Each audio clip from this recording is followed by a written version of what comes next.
Good evening, everyone. I'm David Elwood. I'm the Dean here at the Harvard Kennedy School.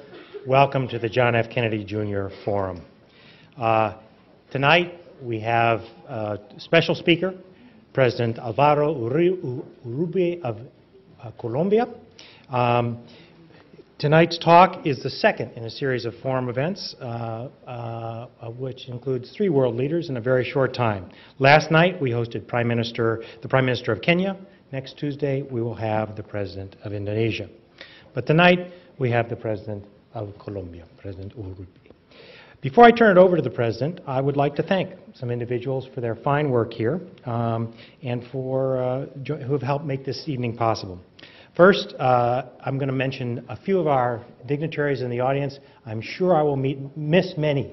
So, let's first welcome Luis Guillermo Plata, Colombia's Minister of Commerce. Where are you? Right here.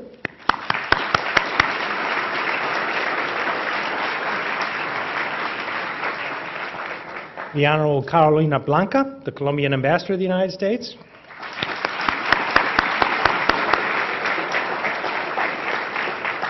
The Honorable Claudia Blum, the Colombian Ambassador to the United Nations. And there are many others. I'd also like to thank the sponsors for tonight. First, the Institute of Politics here at the Harvard Kennedy School, which runs our forum and puts together all of these events, and its director, Bill Purcell. I'd also like to thank the David Rockefeller Center for Latin American Studies and its director, Marilee Grindle. The Institute of Politics and the David Rockefeller Center have worked together to bring many leaders from Latin America here. Recently, we've had, for example, President Michelle Bachelet of Chile, President Felipe Calderón of Mexico, and world-renowned Mexican author Carlos Fuentes. Now, before I get started, I'd like to say a few words about the ground rules of the forum and freedom of speech here. This John F. Kennedy Jr. Forum is really the premier venue, not only here at Harvard, but one of the premier venues in the nation and even the world. And for almost 30 years, we've had presidents and prime ministers and scientists and generals and Nobel Prize winners and activists of all shape and form. And we have very, very simple ground rules. The first is anyone that speaks at this forum must take questions, free and unfettered questions from the audience. That is the rule. And in exchange for that, we grant our speakers the courtesy of being able to speak uninterrupted during their time. If you violate those rules and choose to interrupt the speaker in any way or whatever else, first of all, that's disruptive and unfair for the rest of us who'd like to hear the speaker. Obviously, it's unfair to the speaker. It's also somewhat dangerous in high-security events. So for all of these reasons, we ask that you please refrain from those issues and then use the question and answer period to ask whatever important or significant question is on your mind. So thank you again for this civility. It rarely happens that we have a problem here, and it's something we're very, very proud of here at the Kennedy School. So now I'd like to take this chance to welcome President Alvaro Uribe. Colombia, of course, is a beautiful country, and it has significant resources and reserves of natural resources. It's got a diverse and dynamic population and a solid economic base. But of course, in the past, it's also been marred by conflict and violence, sometimes a lethal mixture of politics and the drug trade. President Uribe has taken on these challenges and accomplished something rare in politics. His popularity remains very high, perhaps 70%, and by some measures even higher, even after nearly 8 years in office. Every American president looks on that with awe. It is a remarkable achievement. He was educated at the University of Antioquia at Oxford and here at Harvard, where he earned a degree in management at the Extension School. Indeed, one of the reasons for his being here today is to celebrate the Extension School's 100th anniversary. So congratulations to the Extension School, and again to you as one of its most prominent graduates.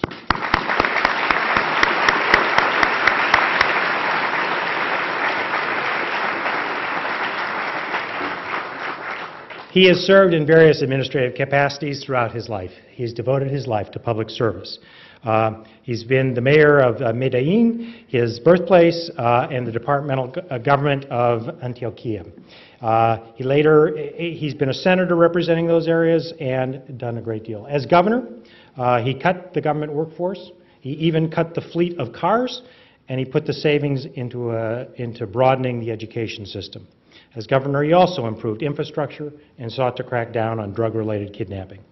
He was elected president in 2002 and again in 2006. In that very first campaign and in subsequent campaigns, his platforms have focused on security, dealing with the guerrilla movement, particularly the FARC, reducing administrative expenses, fighting corruption, and resolving critical economic and political problems. And his work has focused on these issues. Military and police spending have been increased. The FARC has been driven back largely out of the cities. And in recent years, the administration also has worked to disband the paramilitary organizations, which often fought against the FARC and similar groups, but were also accused of close connections to government and serious human rights violations. And violence in Colombia's cities has decreased significantly. Many hostages taken by both groups have been released, including one very dramatic one recently. And the Colombian economy has been strong and growing at a healthy pace throughout the president's presidency. And again, throughout this entire presidency, his popularity has remained consistently high. And just this past January, he received the United States, one of the United States' highest honors, U.S. Presidential Medal of Freedom from President George Bush. Obviously, many challenges remain for Colombia. The recession has slowed the economy there, as in virtually every country around the world. Some violence continues, and there remain the long-standing issues of corruption and other challenges that all governments are now facing. And of course, there's another big question on the minds of a number of people here, and certainly many Colombians, and that is whether President Uribe will have the authority and whether he will choose to run for a third term. Throughout all this, it is our pleasure to welcome the President of Colombia, President Álvaro Uribe.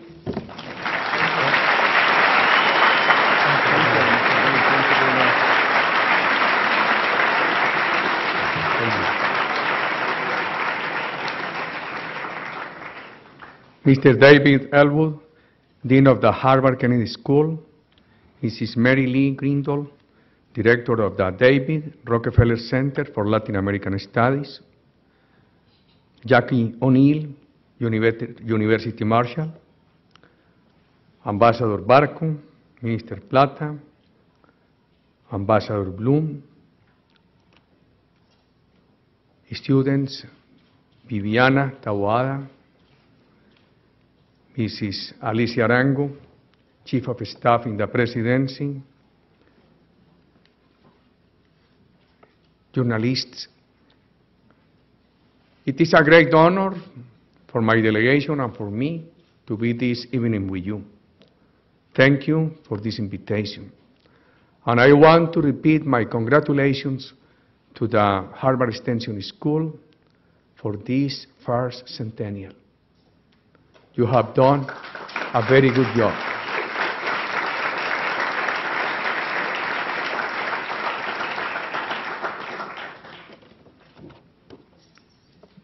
I want to give you a short view about Latin America.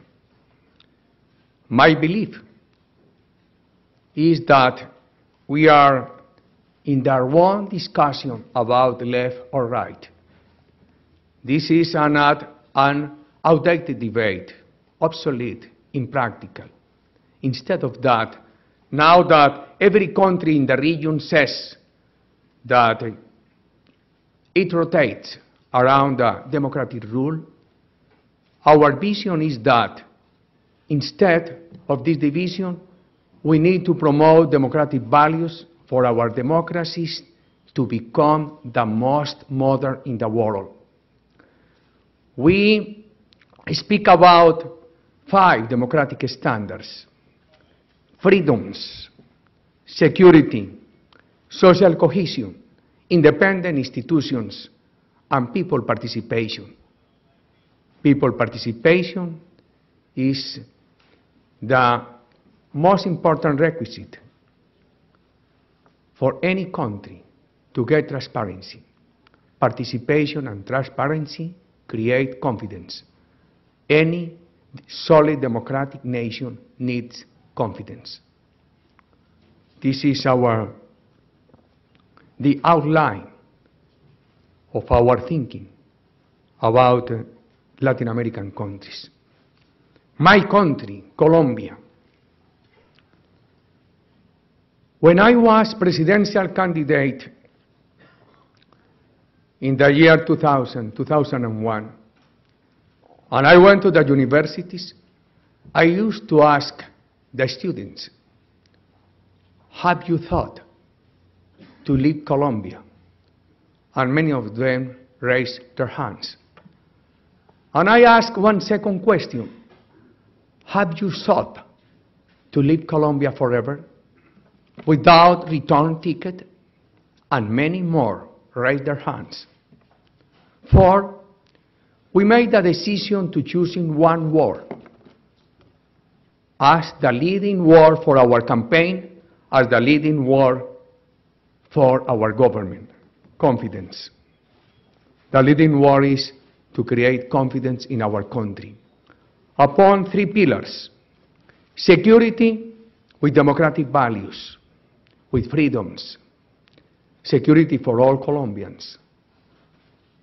Second pillar, the promotion of investment with social responsibility. It is very important for a country such as Colombia to overcome poverty, to create a better income distribution and social cohesion.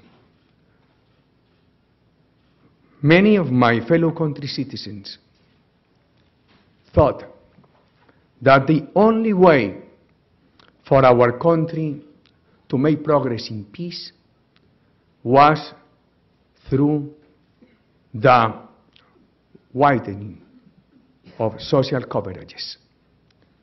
But we had not the resources. Violence did not allow investment to prosper in Colombia. We saw that poverty reached 60%, unemployment 20%. All the social indicators were very bad. Therefore, we began to convince our fellow country citizens that we were in the need to make Colombia a safe country, that we were in the need to fight for security. And we have gone to many places in Colombia with security and at the same time with social cohesion, with better education, health, microlending, child nutrition, and other social tools. Today, when my colleagues and I have the opportunity to talk with our fellow country citizens, they request at the same time more police and more education, more army and more health, more security, more investment, and more social opportunities. We consider that for social cohesion, it is necessary to have security and to have investment. And in any democratic society, security and investment need validators to become sustainable in the long term. The validator of this policy is social cohesion. And of course, social cohesion with freedoms. I want to share with you some intangible achievements in security. Of course, Colombia had almost 4,000 cases of kidnapping per year. This year so far, we have suffered 102, especially in the rural, remote areas. We want 0 cases, but the trend has done well. when my government began, the rate of homicides per every 100,000 inhabitants was 66. Now it is 33. We are not happy.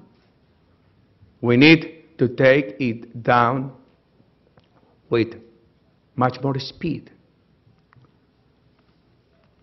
In the last years, terrorist groups have been unable to destroy municipalities. In a period of 2 years, they were able to destroy 200 municipalities. We need much more. We have accomplishments, but we have challenges, as you have stated, Mr. Dean. But at the same time, I want not to refer to numbers. I want to refer to some much more important facts, intangibles. A result of this policy, we have recovery to monopolies my country should have never lost. First, the monopoly to fight criminals. The word paramilitary was chosen in Colombia to name the private criminal gangs established to fight guerrillas. This administration has dismantled the paramilitary organization. Colombia has no longer criminal gangs with a proposal to fight other criminals. The government has recovered this monopoly. In the country today, you see narco-guerrillas and other narco-trafficking gangs. And we are, with all the determination, fighting all of them. The Justice Administration is totally independent in my country from the executive branch. In the Justice Administration, we have the Constitutional Court, the Supreme Court of Justice, the Council of State, the Council for the Judiciary, the General Comptroller, the Attorney General, the General Prosecutor, the Office for Registration, the Council for Elections. All these institutions make up what I call the justice and the control bodies.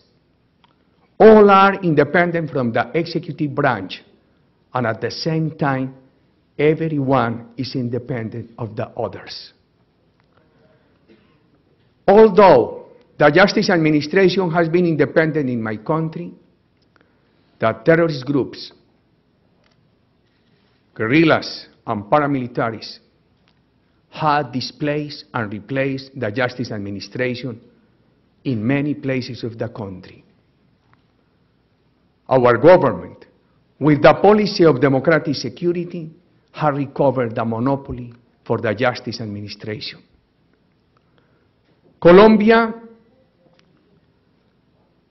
didn't pay attention to the victims, and the victims did not come to place their claims, their complaints, because they were afraid or they found it useless.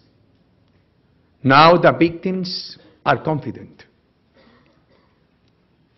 As a result of the application of our law of justice, peace, and reparation, now we have registered 240,000 victims, and our government has begun the process to repay them. I understand it is impossible to have total reparation, but any effort to repair fellow country citizens avoids new violence, eliminates possibilities of vengeance, of hatred. Decentralization. Colombia has advanced a lot in decentralization. This has been the task of many governments. But because of terrorism, decentralization was in the process of being abolished. My country has 32 governors, 1,102 mayors. All of them are elected by people direct vote. When our government began, Colombia had 400 mayors who could not stay in their cities. They could not fulfill their obligations. And in addition to that, the terrorists that threatened them intercept the budgets with corruption and rob big amounts of money of the decentralized budgets. Today, all mayors and all governors in Colombia are working, and they come from many diverse political origins. And our government, in the process to get governance, this minimum unity of nation works with all of them, with all the respect for them. We have recovered the viability, the feasibility of decentralization in our country. It is very important to highlight this point. Colombia has suffered the biggest terrorist problem in the region. I want to make this comparison. In some peace processes in Central American countries, there were commitments and causes for the parties to make the decision to negotiate peace processes. One commitment, for instance, to give many more democratic opportunities.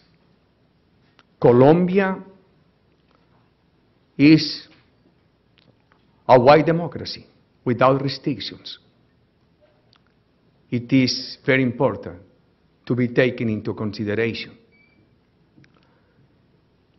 In one of the Central American countries, guerrillas made the decision to negotiate because they got the guarantee from the government to give the people many more democratic opportunities. And at the same time, because they no longer receive money from Western European NGOs.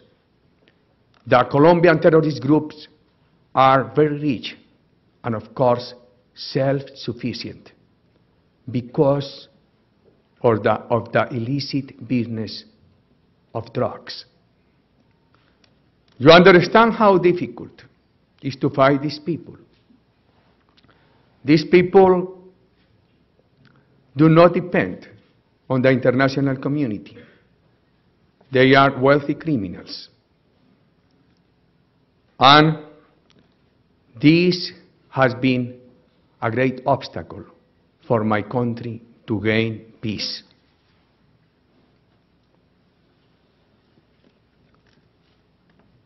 However, of this big problem, my government has confronted this challenge with political guarantees, with the total respect for civil rights, without martial legislation, with ordinary legislation. I want to highlight this before you. We have advanced in investment. Colombia today is one of the destinations of investment considered making big progress in the world. We have passed the investment rate from 12-14 to 25-28. This year, in the middle of this economic crisis, during the first quarter, we had 25% of investment rate. In the second quarter, 26.2%. 26.5. Foreign direct investment. Before our administration, Colombia moved into a range between 500 million, 1.5 billion.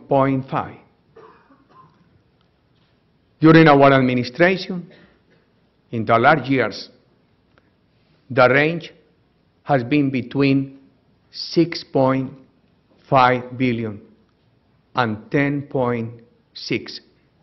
This year, until September the 11th, Colombia got 5.680 billion, 8.5% less than the year before in the same period.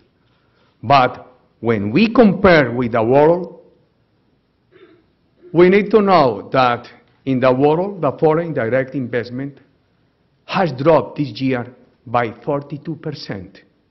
In Colombia, 8.5%. In social investment, it has been very important to take social investment to our communities. At the same time, we have gone there with our institutional armed forces to provide people with security. The central point in social investment is what we call the revolution in education. We have passed from 78 coverage in basic education to almost 100%. We lag behind in many cities in infrastructure because coverage has gone far beyond the possibility of infrastructure. In middle education, we have passed from 57 to 78. Before, we graduated 440,000 students per year in high school.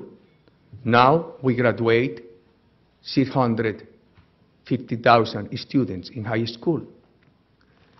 The rate of coverage for universities has passed from 22 to 35. We have passed from less than 1 million students, university students, to more than 1,700,000. At the same time, I want to say to you that Colombia is the leading country in the Latin American region in vocational training. The many Colombians who are this evening with us know SENA very well, National Service for Apprenticeship. Colombian employers pay 2 points of the payroll as a tax to funding this institution. And this institution is open to the public. This institution has passed from 1 million students in vocational training per year to 6 million. Now we are working to make English the second largest language in our country, to teach English massively. The goal for this institution by the end of this year is to complete 1 million students in English through internet. The vast majority of teachers are in San Andres, our island in the Caribbean.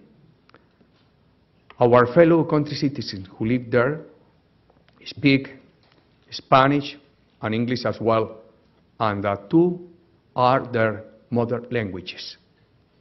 Now we transmit by satellite, but at this moment we are in the process to install a submarine cable to convert San Andres into a great potential for IT. After Mexico, Colombia is the second country in the Latin American region to expose their students to international tests, and the second, after Mexico, in domestic tests for their students. The teachers in the public schools were appointed with political recommendations. Today, they are appointed on merit. We are in the process to advance in coverage and at the same time in quality. Recently, we enacted a new law to stimulate R&D in our country. 2,800,000 poor families receive a subsidy from the government to guarantee the school attendance of their children. We are convinced that if the poor families in our country can complete all the cycle for students for studies for your children, our country will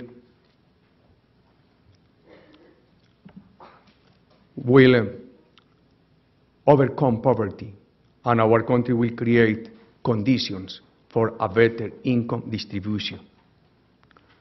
We are working in health. When I see the debate here in the United States, I want you to make this comparison.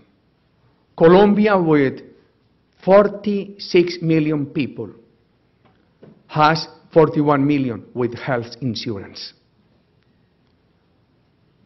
The biggest portion of the fee is paid month by month by the employers.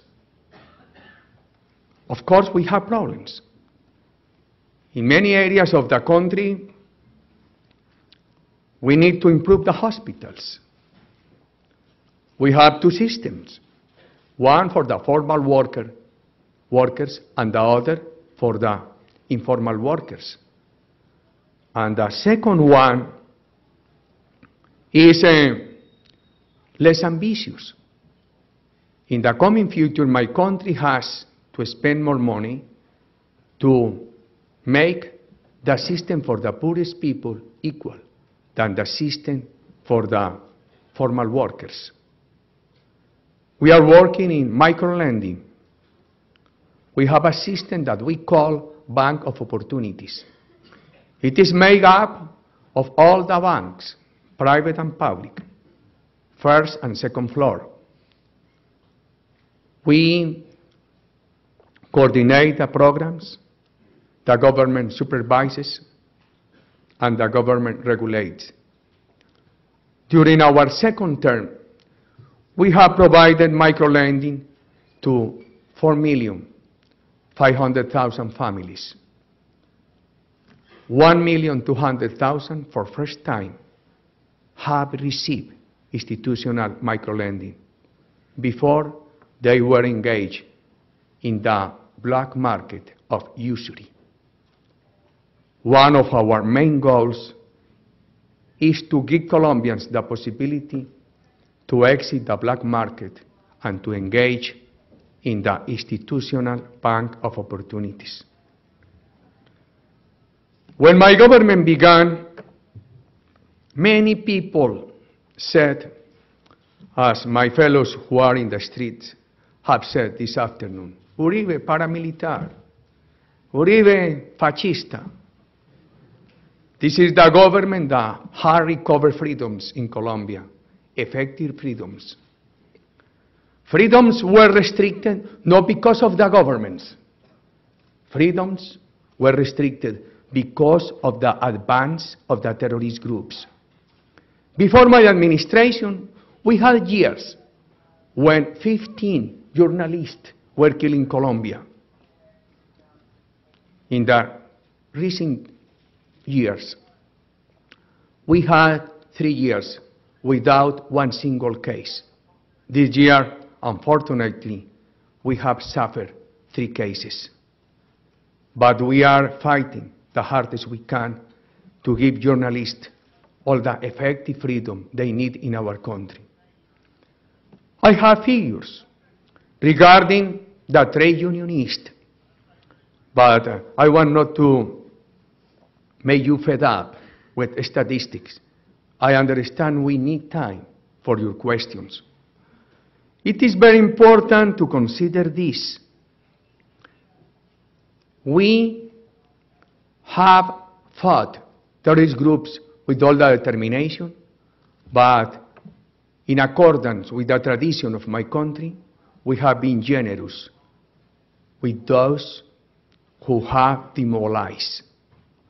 During our administration, Colombia has received more than 51,000 members of the terrorist groups who have demobilized. And we have received them with all the generosity. We have been unable to stop displacement. There is a trend that shows a huge reduction, but we still have areas in which there are problems of internal displacement. We are working to create liaisons of confidence between the armed forces and the indigenous communities in the areas of the jungle where we need to go to cut the plantations of illicit drugs, and our armed forces are received with terrorists that fire against them. To protect the indigenous communities, we are creating the liaison, and in Sierra Nevada and Santa Marta, the highest peak in relation with the distance to the sea, we have advanced a lot in restoring confidence between the indigenous communities and the armed forces. Before our administration, the number of indigenous people assassinated year by year was much more higher than now. 164, 195. Last year we still had 66, but our proposal is the same, 0 cases, 0 cases. Secretary of State,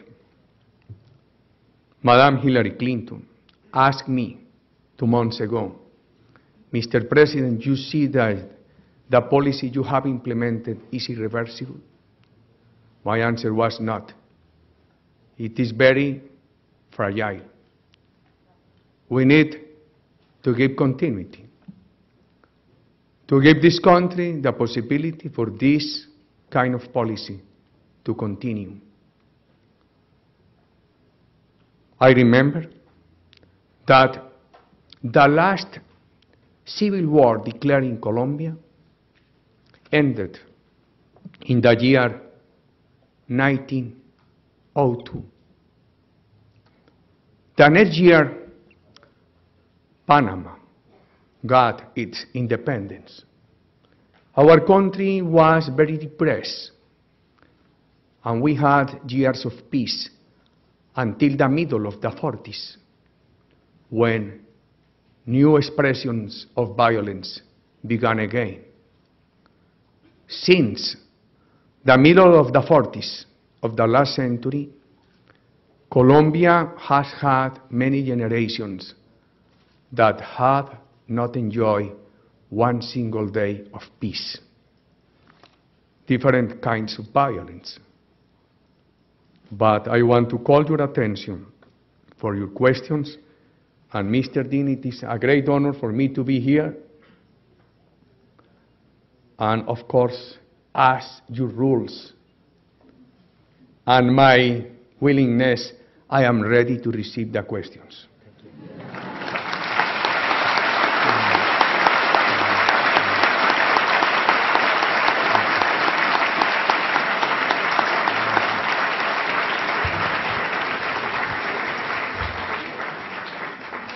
There are microphones located in 4 locations, right here, right up there, right over there, and right over there. You can just line up behind the microphones. We'll take you in order that are there. Now let me explain the ground rules for questions here at the Kennedy School. A good question has 3 components. First, you identify yourself and your affiliation. Second, you have just one question and it's short. And third, a good question ends with a question mark. So with that, let me start right here. Could I make groups? Can you what? Make groups of questions. Not to give answer one by one. Let's try, if you don't mind, can we go one by one at first and then do groups? Yes. So that more can do it?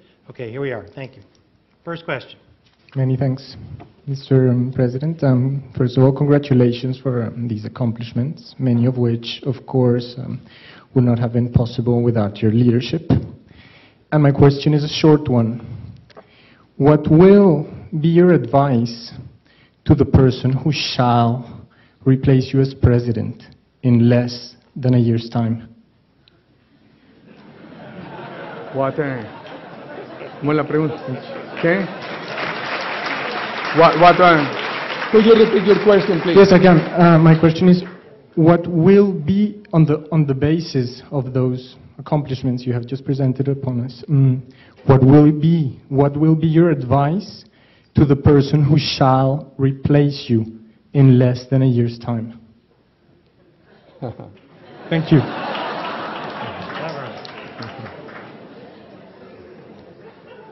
One by one? Yeah, let's do one by one. I remember that when I had the opportunity to come to Harvard University, and I didn't come here as young as you are. When I came, I was 38. Because when I thought that it was the right time for me to come, my father was killed. And later on, I was asked by many people in Colombia and in other countries, tell us about the relationship between the killing of your father and your political career. And my answer was, of course, I will die with the sadness of the killing of my father. But please take into consideration that 50% of the Colombian families have suffered this tragedy. For I have one goal: to liberate the new generations of this problem, of this nightmare. Many years of violence.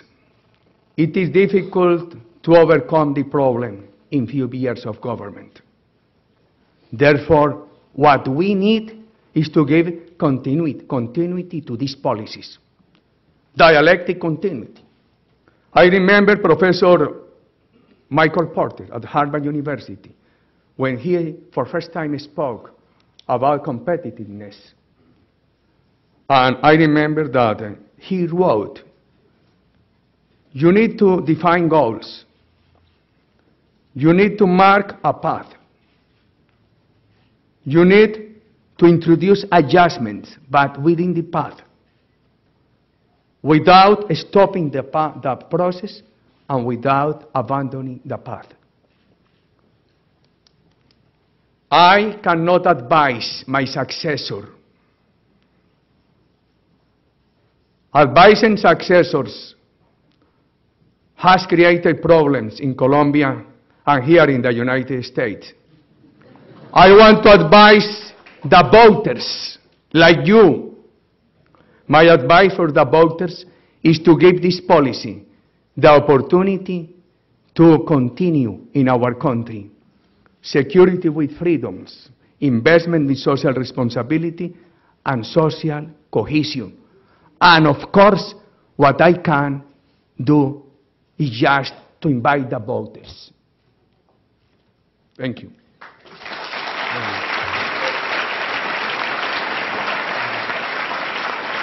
Right up here. Thank you. Please, I beg your pardon. Please ask the question slowly. Of course. Because I am not very good at listening. This is a virtue for politicians, but a limitation for singers. Of course. My name is Jake Sloan. I'm a sophomore here at Harvard College. Mr. President, it is clear that you've been a great president and a great leader for Colombia over the past 7 years. However, the referendum that is pending to allow you to serve a third term as president could potentially open loopholes for future leaders to utilize to their advantage. Do you think that this referendum sets a dangerous precedent for future Colombian leaders, especially if one turns out to be as similar to Hugo Chavez?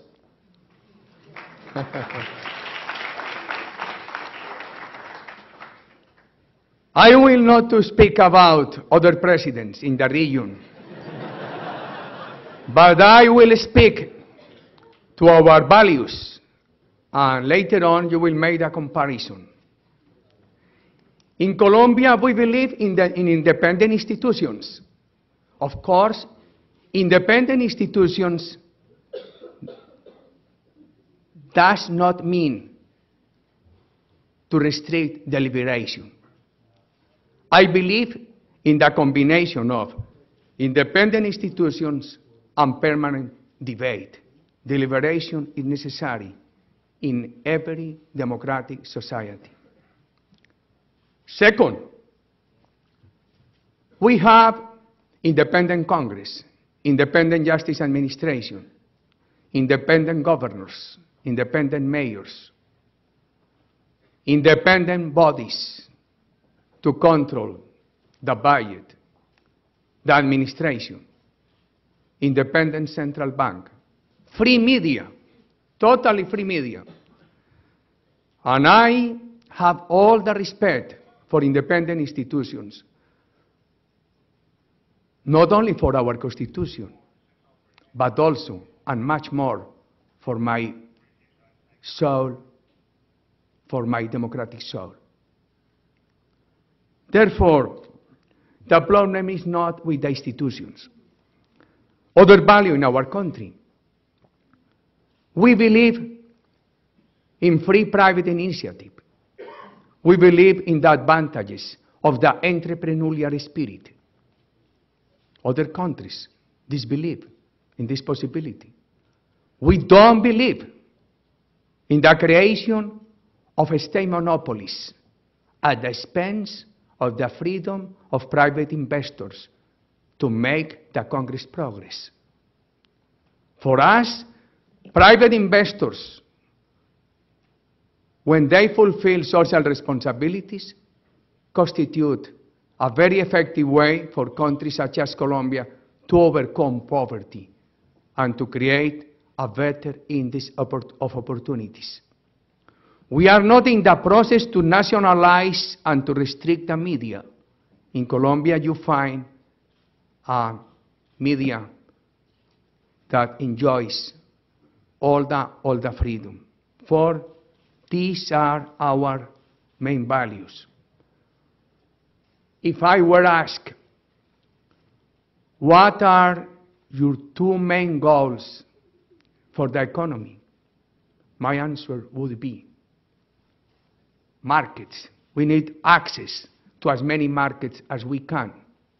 And at the same time, we need investment. There are countries that don't believe in markets. We produce a small amount of oil. For the other products we produce, we need markets and we need investors. We cannot sustain our country only with the shortage of possibilities in the state to make public investments. Therefore, these are main principles of our administration for you to make the comparison. The referendum, it has the origin in the public opinion. 4.5 million Colombians have put their signatures. It has been passed in Congress. Now, it depends first on the Constitutional Court and second on the people's decision by voting. My own destiny does not depend on me. It depends on the Constitutional Court, on the people, and on my God. Of course, I consider that it is much better for my country to have many leaders committed with the general principles we are fighting for.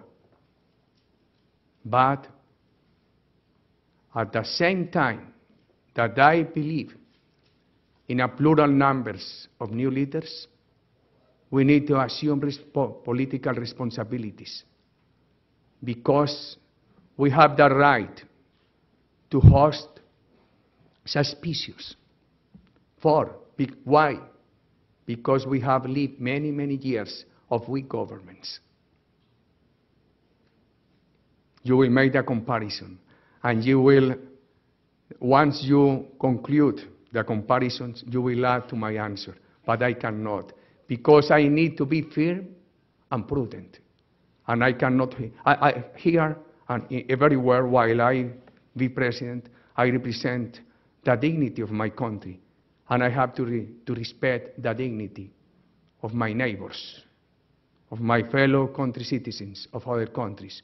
For I need to speak about us, but I cannot make this comparison. You will make it. Thank you. Right up here. Hola, my name is Mariana Mejia. Soy de Bogotá. Slowly, Mariana, slowly. I'm studying at the School of Public Health here at Harvard. And my question to you is, could you please address the recent allegations of the falsos positivos, sorry, I don't know how to say that in English, and the illegal activities of El DAS, and whether you think these are somehow the collateral of the policy of democratic security? We have restructured 427 state agencies. We have introduced many structural reforms. Reform in the transfer to the regions. A constitutional reform to abolish pension privileges. We have introduced reforms in the labor laws, in the tax code, under the leadership of Minister Plata. Minister Plata, he graduated from Harvard, from the Harvard Business School. He's the Minister of Trade, Industry, and Tourism. Under his leadership, Colombia has won for 3 consecutive years the positive mention of the World Bank as winner in the table of doing business, in the ranking of doing business. Year by year, we move forward with reforms. Now, we are in the process to reform this institution. Now, we have already enacted a new law for intelligence. And we are in the process to reform this institution. I cannot speak in general terms. Some people in this institution, for many, many years, have incurred in criminal activities. This institution has many good people and people who have incurred in criminality. This afternoon, I was asked at the Rockefeller Center about my political accountability for these wrongdoings in this institution. And my answer was, whoever knows my political background understands that I always put the cards on the table, that I fight with transparency, with arguments, not with tricks. I can give you the assurance that we will transform this institution. And of course, when you see wiretapping, the opposition says, this has been ordered by Uribe.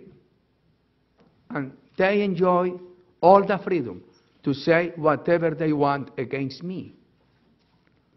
Many members of the radical opposition who has been radically opposed to me live overseas before my administration. Now they have returned to Colombia, and they live happy in Colombia, but they oppose to me. and I have to receive their opposition with a democratic feeling. But they know that I am a fighter with transparency, with arguments. At the beginning of this week, the media published in Colombia that there are evidences proving that some of these interceptions were made with orders of judges, of policemen. This is under investigation. I dislike that these cases take place in Colombia. I reject. But now there are evidences that begin to clarify the case. My government is not a tricky government. My government is a transparent fighter. I give you the assurance that this institution will be transformed, and one more assurance, that we push the hardest we can for this affair to be totally clarified. Now Colombians denounce in the past the huge numbers of crimes. People were tired, run out of force, of strength to denouncing. One advantage of this policy is that now Colombians feel free to make denunciations. Right over here. Okay. Good evening to you all. My name is Pedro Henrique. I'm a student here at the Kennedy School. Slowly, please. Okay. You allow me what is called false positives against the public forces. In general, as institution, our armed forces are totally committed with human rights. There have been isolated cases that prove that some members of these institutions have violated human rights. We consider that the sustainability of the policy of democratic security depends on effectiveness and credibility. And credibility is a question of transparency. For we need effectiveness and human rights observance. We are working the hardest we can for Colombia to say 0 cases of human rights violations. Quite often, the Minister of Defense, the high-ranking officials of the military, of the police, and I, as president, we go on TV directly to take complaints of the people against our policy on security. Yesterday in New York, I had the opportunity to meet with the High Commissioner of the United Nations for Peace, for Human Rights, and she acknowledged that Colombia is making progress. But we are not satisfied. We want to have the possibility to say to you and to everybody in the world, Colombia has restored security without human rights violations. Okay, thank you. Yeah, Mr. President, in a country with such creative human capital as Colombia is... Excuse me, slowly please. Okay, again. In a country with such creative human capital as Colombia is, don't you believe there are any individuals qualified to continue and advance your good work? And don't you think that by doing that, you'll be strengthening democracy and setting out a good example in opposition for Chavez's responsible quest for perpetuation in power? Where are you from? Brazil. Oh. Congratulations for your country. Thank you. I said to President Lula 3 weeks ago in Argentina, President Lula, please, my friend President Lula, we need you to understand our agreement with the United States to increase cooperation for Colombia to defeat narco-terrorism. for Colombia to overcome this problem. And I said to him, President Lula, we need to pay attention because we are not only responsible for cultivations and for trafficking.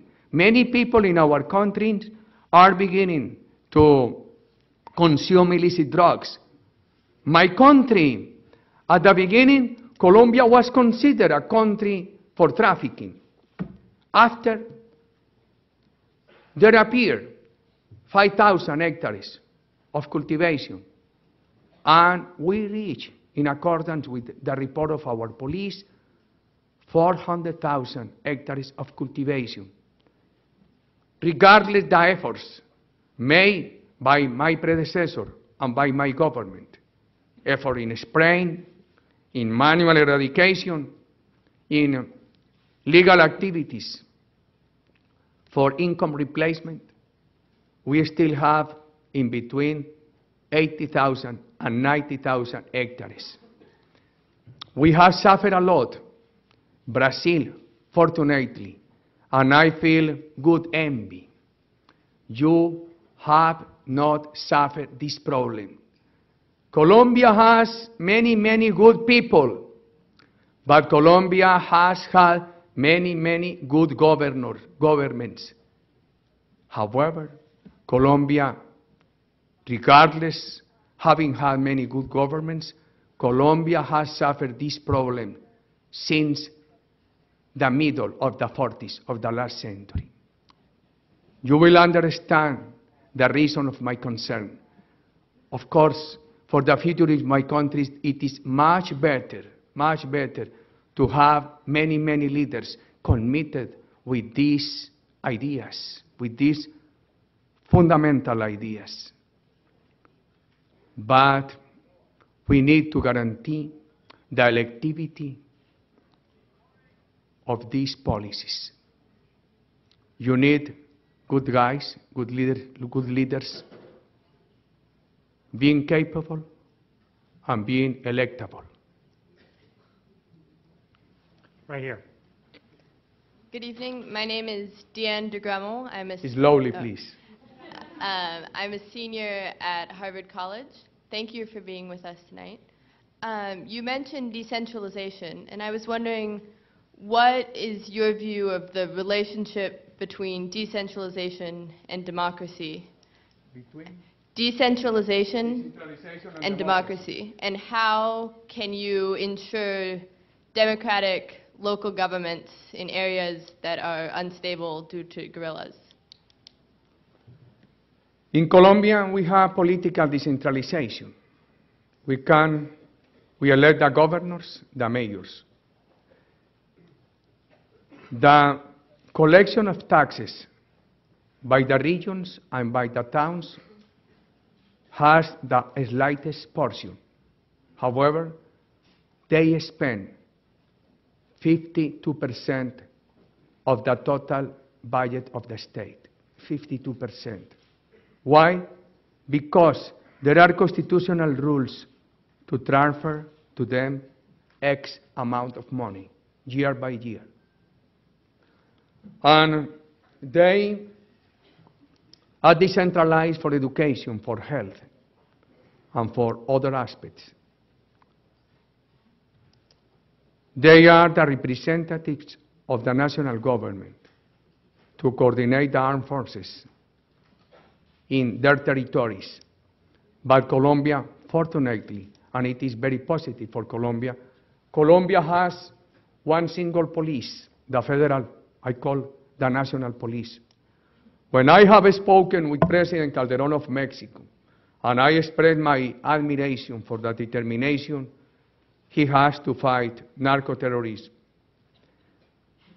I have said to him that it is very important to have one single police, one single army. It has been very good for Colombia. In some degree, we have made progress because we have one single police that depends on the competences of the president. And the relationship between decentralization and democracy. The decentralized authorities are the closest to the people. People don't see the president quite often, but they can touch, reach the mayor every day. This is the closeness between the authority and the people is very important for any democratic nation. And the mayors and governors have the possibility to be in permanent contact with their people, what is very important for democracy. So we are just about out of time, so Mr. President, let me honor your wish. Let us just take these three people, they ask a question, and then you have one final answer. How is that? All right, right here first. Good evening. My name is Carmen, and I am a graduate student here at the Kennedy School. According to an article appearing in Colombian journal Cambio this morning, the flagship safety net program of your administration, called Agrosubsidio Seguro, which was intended to help farmers, has been used to transfer millions of dollars to wealthy families associated with your presidential campaign. Why did you allow this to happen, and what do you intend to do about it? Question one. Next question right here. Doing three at once. Hello, my name is Pedro Valencia. I'm from Cali, and I'm a PhD student at MIT. And the question that I have is, do you have any words of advice for scientists, doctors, engineers, entrepreneurs who are here in the United States confronted with a decision whether to go back to Colombia, and on what basis do you give this advice to us? And this will be the last question. President, I want to reiterate my gratitude for you for giving Colombia back to Colombians. And I had a question that was asked.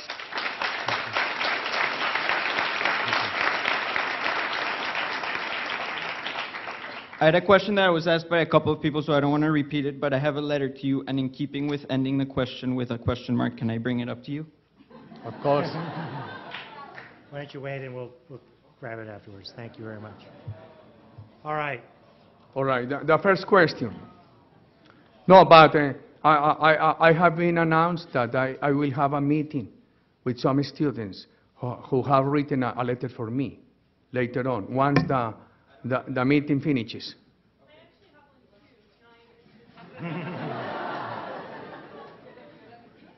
Yes, I have no problem. I have no problem to receive the letter, to read the letter, and to discuss the letter with you. I have no problem. Ambassador Barco gave me the honor to receive the letter.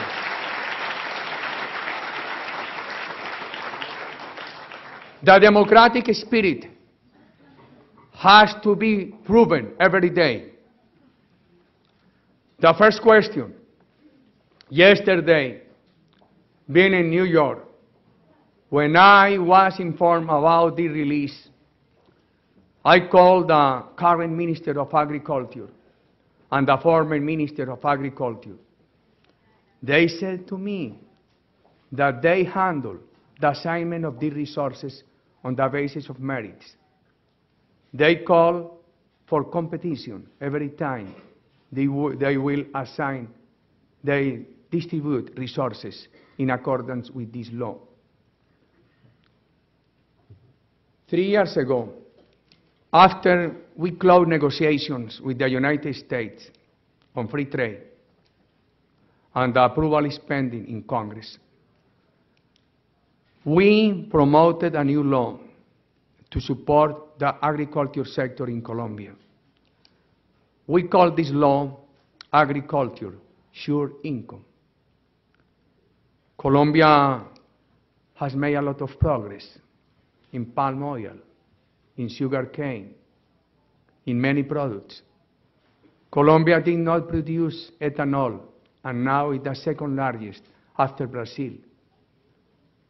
Colombia is the first largest in biodiesel from African oil palm. We are building many systems for irrigation in many places of the country. We have created a new structure to integrate small owners with big corporations, to guarantee small owners the transfer of technology, the supply of funds, and the market for their products. I want to invite the former Minister of Agriculture to come here and to explain to you how my administration has handled the implementation of this law.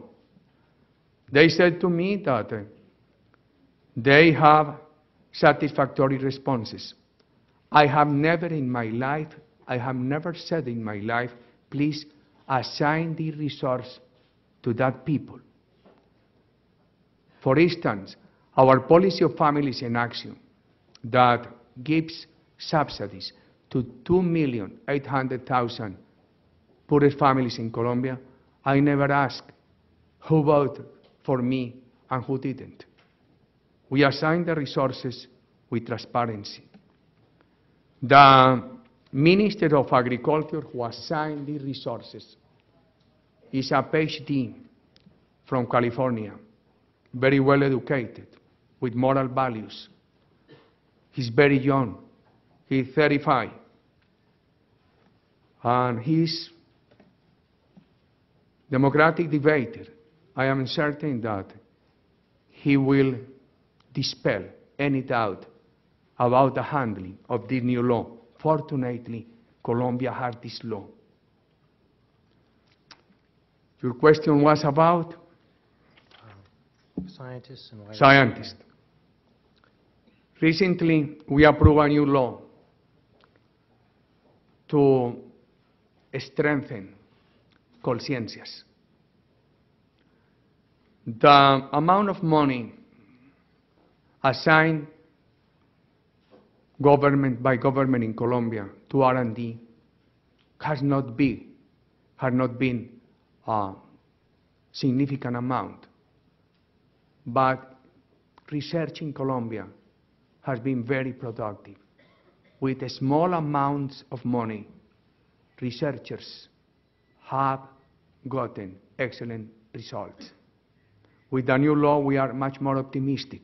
However, we have fiscal limitations, fiscal constraints at this moment because of the international crisis, and because Colombia has suffered fiscal deficit and a high rate of indebtedness. But I am optimistic that in the coming years, you will see much more resources in Colombia, much more money for research. Minister Plata, within the structural reforms, has introduced tax incentives. For instance, special economic zones. When you install your enterprise within any special economic zone, the income corporate tax you pay is 15%. 15. The ordinary income corporate tariff is 33. You see the incentive. In addition to that, in the special economic zone, you don't pay tariffs and you don't pay value-added tax. Minister Plata, please, I want to create a relationship. Minister Plata, in coordination with the private sector, has found the worldwide economic sectors new in Colombia for our country to develop. They have included what is called medical tourism.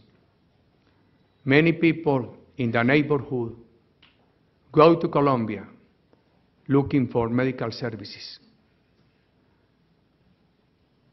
In the law for special economic zones, there exists the possibility to install clinics, hospitals,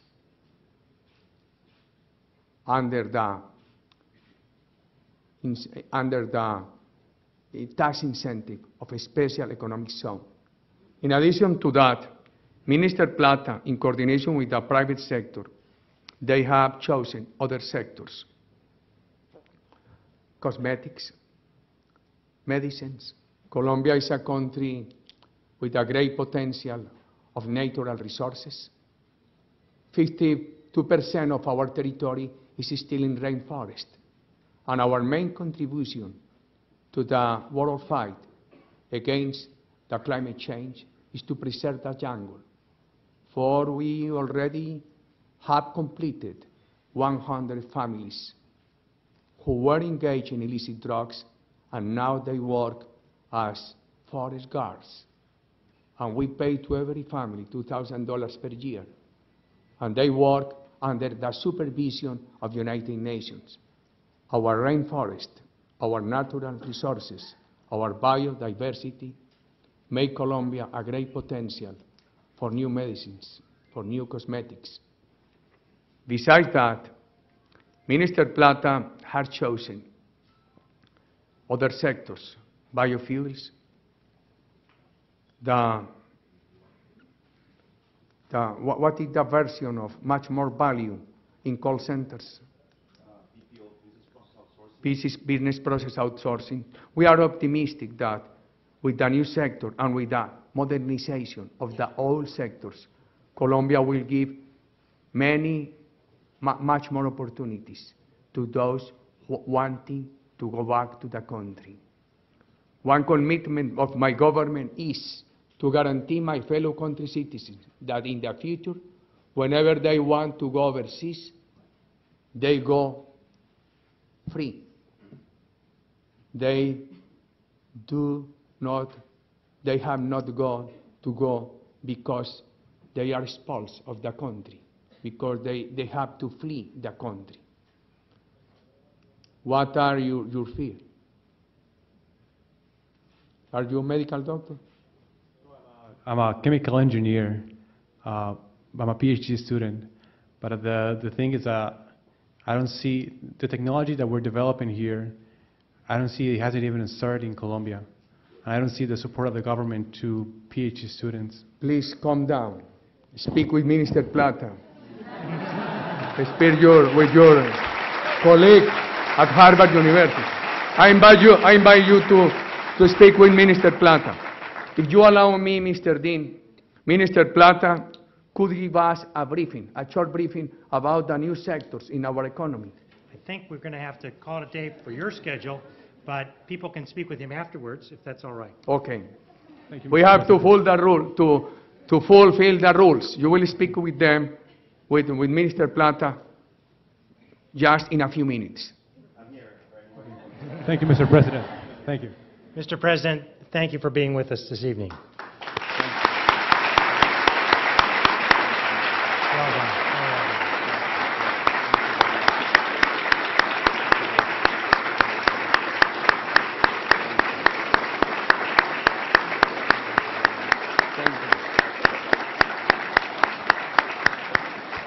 Who or you have not gone to Colombia?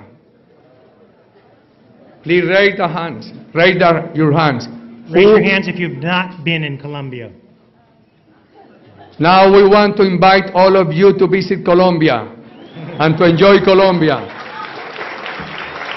Remember what many people say, the only risk is wanting to stay. Thank you again.